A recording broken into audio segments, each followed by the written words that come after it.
ventilate the attic space for sure. Let's see here. Electrically speaking, for the home, an older original main panel. The sub panel is located in the attic or the garage over here. That was upgraded probably about 20-25 years ago, but this is original to 1959. These Pushmatic breakers, they still make them to this day, and they're very robust. I mean, they really are. But with anything in a home, it has a service life. And that service life is typically between 35 and 45 years. We're already there. Yeah. Right? And remember, 59, no air conditioning systems. Yeah. So you're asking more of the system than you ever have in the entire home's history. So consider an upgrade, definitely. And you're probably in a range of about $1,500 to $1,800 to do that. And I think you'd be pretty happy. Yeah. So, okay, that I would do. The tension cable is disconnected. I couldn't get a great picture of it, but if you walk outside, I showed Dad, they run the wires to the house from the pole. Then they also run a wound tension cable. What this does is it keeps the tension from actually being on the wires. That's completely disconnected. So now your masthead is taking all of that pressure from that pole. So the wires that are pulling on. Right, that I would have done ASAP, because if those things snap, it's going to be a real party in your backyard. Especially if you got pool going on there. Right. Okay, so with the heating system back up into the attic, certainly older, but still operating very well. I'm going to run the serial numbers when I get back to my bat cave, and I can check with the CPSC and see if that's on the recall. I don't believe it is. There's only a handful of recalled units over the last 15, 20 years.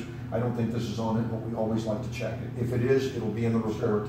If it isn't, then we're okay. With that system, because of our rats, they eat anything that is cellulose based.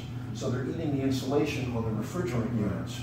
Okay, those refrigerant units get really cold and they condense, and lots of water comes off of them. That water is now in the attic space during a hot summer month like this. Okay, so I would recommend new insulation. Now, contrary to popular belief, the unit out back is not your air conditioner, it's the AC condenser. The actual air conditioner is located up in the attic space. It's called an air handler or an evaporator coil. That's what makes the cold air. There's lots of water in that thing when it's operating, when it's doing its thing right now. That water has to go someplace. It has two methods. You can see the two holes in the side of this machine. Yeah. Those are for condensation evacuation. It takes the water to the outside of the house. They give you two because they want you to have a primary that's working all the time and then a backup in the event of an emergency. Does that look like they did that correctly to you? Still the same spot. Yeah. Right. Yeah. 2 into 1, right? Why? Yeah. I'm sure it made the guy feel pretty efficient when he got the job done and got home, but it really doesn't do anything. So a completely separate line that goes to another area. This way, if the initial line, the primary line becomes backed up, it goes up into the pan that's built into this unit and is able to drain out the secondary method.